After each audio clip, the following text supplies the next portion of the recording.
What's going on, my folks? What's happening to you? I hope life is good. In Phoenix here, it's a beautiful 72 degrees, and this is beginning to be a transition in our seasons. It's starting to go from summer into fall, and we're enjoying this. We're enjoying the weather now. So if you're ever in Phoenix, come to visit us now. This is a good time to come. The humidity is at 12%, and this is an awesome day. You know, throughout the United States, there are at least 8 trails in the United States that are between 1,200 to 2,200 miles long. I didn't even know these existed until I started to research this. 8 trails, the longest being the Appalachian Trail. I think it's around 2,200 miles.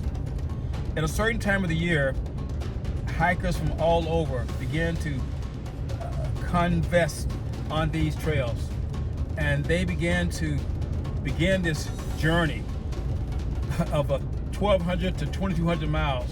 This will take them 4 to 6 months to complete. It's an amazing journey. And they have to begin at a certain point. They have to cover a certain amount of distance within a certain period of time if they want to complete this. And the reason why this is so urgent is because winter is coming.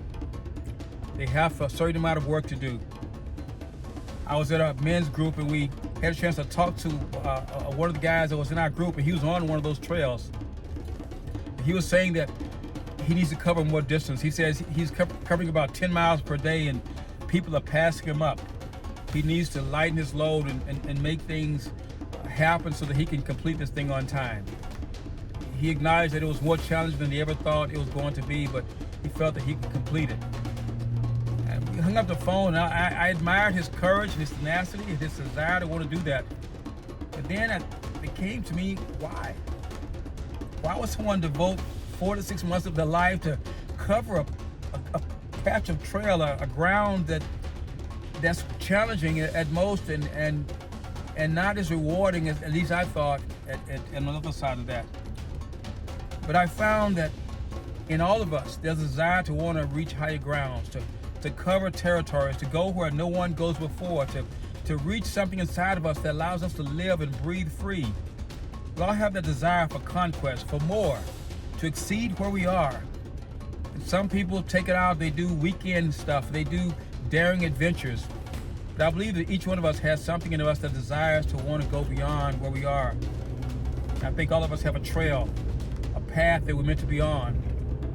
And that path may take us through some terrain, some territories, and some inclement seasons. We got to be willing to know that it's worth it. It's worth it to fulfill that destiny that we have. We have that desire to want to reach out, to want to climb higher, to stand out above the crowd, to be among that 1% or that 10%, or know that we're not just common. You're not common. You're meant to excel. You're meant to go beyond wherever you are. You're meant to reach higher, to climb, to go to the summit of the places that you've never gone before. I found that whenever I've gone that far, whenever I've pushed myself and reached a higher peak, the view from that summit is just amazing. It's worth the climb, it's worth the risk, it's worth the danger. So if you've been playing it small and playing it safe, I want to just admonish you to reach out, find that place, find that trail, find that mountain, find that summit that makes you live and breathe and feel free. It's worth it. In the end, you'll be glad that you did.